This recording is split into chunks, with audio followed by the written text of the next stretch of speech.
எனக்கு முன்னாலே பேசிய திரு தனியரசு அவர்கள் என்னுடைய மிக நெருங்கிய நண்பர். நான் பெரிதும் மதித்து நெருக்கமாக பழகக்கூடிய வாய்ப்பை பெற்ற மாண்புமிகு புரட்சி தலைவி அம்மா அவர்களின் அன்புக்குரியவராக திகழ்ந்தவர். அவர் அந்த பழைய விசுவாசத்தின் காரணமாக திராவிட முன்னேற்றக் கழகத்திற்கு எதிராக ஒரு வலிமையான ஆலோசனையை சொல்ல வேண்டும் என்பதற்காக தயவு செய்து விஜயை கைது செய்யுங்கள் என்று இந்த அரசை எப்படி காலி செய்வது என்று யோசித்து, இதுதான் அதற்கு சரியான தீர்வாக இருக்கும், இவர்களை முடிப்பதற்கு இதுதான் வழி. அவர் உங்களா அவர் மாறி போய் அந்த பக்கம் உட்கார்ந்து நீதியரசர் அருணா ஜெகதீசன் தலைமையில் அன்று இரவே ஒரு ஆணையத்தை மாண்புமிகு முதலமைச்சர் அறிவித்தார்.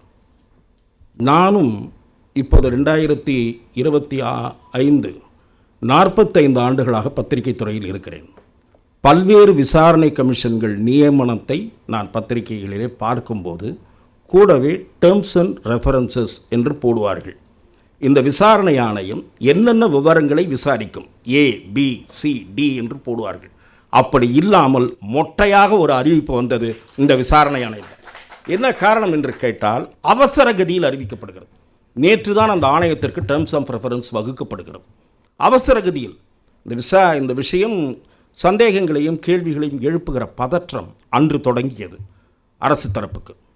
அதன் பிறகு ஒரு விசாரணை ஆணையத்தை அமைத்த பிறகு நீங்கள் நன்றாக கவனிக்க வேண்டும், அந்த வேலையை அந்த ஆணையம்தான் பார்க்க வேண்டும், வேறு யாரும் பார்க்கக்கூடாது. அந்த வேலையை ADGP பார்க்கிறார், பப்ளிக் செக்ரட்டரி பார்க்கிறார். அவர்களுக்கு யார் அந்த ரோலை கொடுத்தது என்று நான் கேட்கிறேன். What is your role? அதில் என்ன உங்களுக்கு வேலை? அது விசாரணை கமிஷன் பார்க்க வேண்டிய வேலை, உங்கள் வேலை அல்ல. நீங்கள் எப்படி தலையிடுகிறீர்கள்? டைரக்ஷன் கொடுக்கிறீர்களா எந்த டைரக்ஷன் அந்த கமிஷன் போக வேண்டும் என்று? இது அப்பட்டமான அதிகார துஷ்பிரயோகம். ஆளுங்கட்சியை திருப்திப்படுத்துகிற வேலையை ADGPயும் அங்கே இருக்கக்கூடிய IAS IPS அதிகாரிகளும் பார்க்கக்கூடாது. சார், ஒரு பக்கம் அரசாங்கத்தின் மீது குற்றச்சாட்டுகள் அப்படியே வந்துகிட்டே இருக்கும், அரசாங்கம் பதில் சொல்லவே கூடாது. கமிஷன் ஆஃப் என்கொயரி போட்ட பிறகு there is no business for the government at all. It is the duty of the enquiry commission. and அதை தவிர நீதியரசர் ஒரு SIT அதிகாரி போட்டிருக்கிறார். அங்கே பாதிக்கப்பட்ட மிக முக்கியமான விஷயம், நாங்கள் எங்களுடைய பத்திரிகை சார்பில் பிரதிநிதி போனார், பலருடன் நேரில் போய்விட்டு பேசி வந்தவர்கள் சொல்லுகிறேன், இறந்தவர்கள், உயிரை பலி கொடுத்தவர்கள், அவர்களுடைய குடும்பத்தைச் சேர்ந்தவர்கள், விஜய் அண்ணா மீது எந்த தப்பும் இல்லை அவர்கள் சொல்லுகிறார்கள். நீங்கள் என்ன சொல்ல போகிறீர்கள்? ரசிகர்கள் என்ற மனநிலையில் இருந்தாலும் அந்த குடும்பத்திலிருந்து ஒரு உயிரை கொடுத்திருக்கிறார்கள். அவர்கள் பல கேள்விகளையும் சந்தேகங்களையும் எழுப்புகிறார்கள். பல்லாயிரக்கணக்கில் அவருக்கு தொடர்ந்து கூட்டம் வருகிறது. 6வது இடம் நண்பர்களே, நீங்கள் நன்றாக நினைவில் வைத்துக் கொள்ளுங்கள். இவர் பயணத்தை தொடங்கி இது 6வது இடம். ஒவ்வொரு இடத்திலும் கூட்டம் ஸ்வெல்லிங் ஆகிக்கொண்டே இருக்கிறது. இந்த அரசாங்கத்துக்கு தெரியாதா எவ்வளவு பேர் வருவார்கள், எவ்வளவு பெரிய இடம் தேவைப்படும் என்று? இருக்கிறதுலையே சின்ன இடமாக பார்த்து கொடு. அறுதவர அவர் லேட்டாக வராருல, 2வது மீட்டிங் 3வது மீட்டிங்லேயே ஸ்டாப் பண்ணி, no this is not the way you have to conduct your propaganda அப்படின்னு சொல்லிட்டு அவர்களுடைய கட்சியினுடைய சீனியர் நிர்வாகிகளை, ஒரு IPS அதிகாரியோ ஒரு அரசாங்கத்தின் சார்பில் யாராவது நேரில் போய் பேசியிருக்க வேண்டும். இப்படி அனுமதிக்க முடியாது. தொடர்ந்து நீங்கள் தாமதமாக வருவது அப்படிலாம் பண்ணுனா சிஎம் சார் மிரட்டி பார்க்கறீங்களான்னு கேக்குறேன். இல்ல, நான் மாண்புமிகு அம்மா அவர்கள் எதிர்க்கட்சி தலைவராக இருந்த போதும் சரி, முதலமைச்சராக இருந்த போதும் சரி, நான் பயண கூட்டங்களுக்கு போயிருக்கேன்.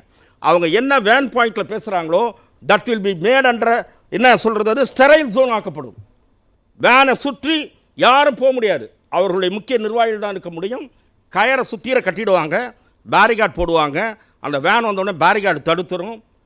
200 போலீஸ், 150 200 போலீஸ் இருந்தாலே அந்த இடத்துல ஸ்டாம்பீடு, அதாவது அந்த வேனு பக்கத்தில் வந்திருக்காது. ஆனால் நம்முடைய ADGP சொல்லுகிறார், நம்பும்படியாகவே இல்லை, 500 போலீஸாக இருந்தார்களாம். எங்கே இருந்தாங்கன்னு கேட்குறேன். எங்கெங்கேயோ இருந்தாங்களா? வேனை சுற்றி எத்தனை பேர் சார் இருந்தாங்க? நம்ம எத்தனை பேரும் அன்றைக்கி டிவி லைவில் பார்த்துருப்போம் சார். எத்தனை பேர் வேனை சுற்றி போலீஸ் தென்பட்டார்களா என்று நான் கேட்கிறேன். வேனை சுற்றி போலீஸே கிடையாது. என்ன பொய், எவ்வளோ கதை. நான் அதை விஜய் தரப்பில் நான் சொல்லுவது, அவர் தாமதமாக வந்தது தவறு இன்று நான் கூறவில்லை. ஏற்கனவே வெவ்வேறு தொலைக்காட்சி நேர்காணல்களில் கூறிக்கொண்டிருந்தேன். இப்போ இல்லை, 2வது 3வது மீட்டிங்லேருந்தே சொல்லிகிட்டு இருக்கேன். திரு விஜய் அவர்களே, இந்த மாதிரி நீங்கள் மெதுவாக ஜானவாசக்கார மாதிரி போயிட்டு இருக்க முடியாது என்று நான் சொன்னேன். நீண்ட நாள் இதை அனுமதிக்க முடியாது, காவல்துறையும் இதை அனுமதிக்க கூடாது என்று சொன்னேன். குறித்த நேரத்தில் பேச வேண்டும், இந்த மைதானம் உங்களுக்கு ஒதுக்கப்படுகிறது, அங்கே போங்கன்னு சொல்லி அதையெல்லாம் பண்ணி இதை ஒபே பண்ணாமல் இருந்திருந்தால் then you can call it as irresponsible act. அப்படிலாம் நீங்கள் எதுவுமே பண்ணலை. நீங்கள் என்ன நினச்சிங்க தெரியுமா, இப்படி டிலே வராருல, இதெல்லாம் இந்த தீய நோக்கங்கள் இருந்திருக்குமோன்னு சந்தேகம் வருது. என்ன தெரியுமா, அங்கங்கே அந்தந்த ஊரில் இருக்கிறவங்க 2-3 மணி நேரம் எங்கேயும் வெளியே போக முடியாது, பெரும் அவஸ்தைக்கு ஆளாவான். ஏன்னா வீட்டை விட்டு கிளம்புனானா எந்த வழியில் போனாலும் இந்த கட்சிக்காரன் வண்டியாக வந்துட்டு இருக்கேன்னு. இதெல்லாம் ஜனங்க திட்டட்டும் அவனை. இப்படிலாம் நீங்கள் எதிர்பார்த்தீங்களா? ஜென்ரேட்டர் ஏறிட்டான், கரண்ட்டு கட் ஆயிடுச்சு, தடியடி, இதெல்லாம் சந்தேகத்துக்குரிய கேள்விகள். இந்த கேள்விகளுக்குத்தான் விடை தேவை என்கிறேன் நான். அது உங்கள் விசாரணையில் வரவே வராது, நிச்சயமாக எழுதி வச்சுக்கலாம். அதனால் மடியில் கனம் இல்லை என்றால் இந்த பிரச்சனையை நீங்கள் சிபிஐயிடம் ஒப்படையுங்கள் என்று நான் கேட்கிறேன். அதில் என்ன உங்களுக்கு தயக்கம்? அதுக்குள்ளே அவர் நம்ம அண்ணன் தனியரசு சொல்கிறாரு, சிபிஐ கிட்ட ஒப்படைச்சா போதும், அதுக்கு பிறகு அவ்வளோதான், விஜய் இது இல்லைன்னு வந்துடும். அப்புறம் சம்மந்தமே இல்லாமல் அவர் 2 தடவை எதுக்கு முன்னாள் அமைச்சர் பேரை இழுத்தாருன்னு எனக்கு தெரியல. சம்மந்தமே இல்லாமல் அவர் பார்த்தீங்கன்னா ஏடிஜிபி கொடுத்தாங்க, பப்ளிக் செக்ரட்டரி கொடுத்தாங்க, ஐபிஎஸ் ஐஏஎஸ் அதிகாரியெல்லாம் பேட்டி கொடுத்து என்கொயரி கமிஷனர் ஒரு சட்டையே பண்ணல. இவர் சந்தடி சாக்கில் இவர் ஒரு பேட்டி, முன்னாள் அமைச்சர் என்னுடைய நண்பர் செந்தில் பாலாஜி, அவர் சொல்கிறாரு, விஜயின் கவனத்தை ஈர்க்கவே செருப்பை வீசினார்கள். எது கவனத்தை ஈர்க்கிறது, செருப்படுத்தி அடிப்பாங்க. என்னையா ஏன் இதை கேட்ட உடனே எனக்கு வியப்பை விட சிரிப்பு தான் அதிகமாக வந்தது. இப்படியா ஒரு பிரபலமான ஒருத்தர் சுற்றிற ஆள்லாம் இருக்கான், செருப்படுத்து அடிச்சாராம் அவர் கவனத்தை ஈர்க்கிறதுக்கு. சார் பக்கத்தில் மயங்கி விடுறாங்க சார், ஏதாவது பண்ணி என்ன செருப்படுத்து அடிப்பாங்களா சார்? சார்னு கத்துவானா இன்னும் 10 பேர் சேர்ந்து. ஆகவே இதெல்லாம் நல்ல ஸ்கிரிப்டை எழுதுகிறாங்க. என்கொயரி கமிஷன் எப்படி போகணுன்றதுக்கு ஒரு ஸ்கிரிப்டை எழுதிட்டு இருக்காங்க. ஆனால் people will not follow in that line. என்ன பண்ணிட்டாங்க, இப்போது ஒவ்வொரு கட்சியாக போகிறாங்க, ஆதரவாக குரல் கொடுக்குறாங்க. எந்த ஒரு எதிர்க்கட்சியும், பொறுப்பான எதிர்க்கட்சியும் செய்ய வேண்டிய வேலையைத்தான் பாரதிய ஜனதா கட்சியும் அதிமுக பொதுச் செயலாளர் முன்னாள் முதலமைச்சரும் செய்தார்களே தவிர அது அவர்களுக்கு அரசியல் ரீதியாக ஆதாயமாக முடியலாம். அந்த முடியுமோ என்ற கலக்கம் இப்போ திமுகவுக்கு வந்திருக்கிறது. என்னடா இது இப்படியே போயிட்டு இருந்தா இவங்க 2 பேரும் அந்த பக்கம் போயிடுவாங்க போல இருக்கு, என்ன விஜய் இது வேறு சேர்ந்து போச்சுன்னா முடிஞ்சிடும் போல இருக்கு அப்படின்ற கலக்கம் இப்போ வந்திருக்கு. அதற்கு சில சரி கட்டுகிற வேலைகளை எல்லாம் ஆளுங்கட்சியும் செய்து கொண்டிருக்கிறது, அது வேற விஷயம். ஆனால் அரசியல் ரீதியாக இவர்களை ஒன்று சேர்த்து நகர்த்துவது, ஒரு மனிதனை எப்படியாவது வீழ்த்த வேண்டும் என்று திமுக எடுக்கிற முயற்சிகள் தானே தவிர வேறு காரணம் அல்ல. This case should be transferred to CBI for a fair probe.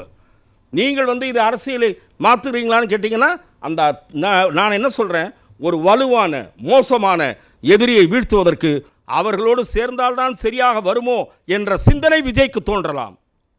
ஆகவே அந்த வகையில் திராவிட முன்னேற்றக் கழகம் அந்த வகையிலும் தனது பதட்டத்தின் மூலம் அப்படி ஒரு வாய்ப்பையும் உருவாக்கி இருக்கிறது. எப்படி பார்த்தாலும் விஜய் தரப்பில் நான் சொன்ன குறைபாடுகள், தவறுகள் கண்டனத்துக்குரியவை இருந்தாலும் முழு பொறுப்பு மாநில அரசாங்கத்தினுடைய மிஷினரியினுடைய ஃபெயிலியர் தான் என்று கூறி நிறைவு செய்கிறேன். வணக்கம்.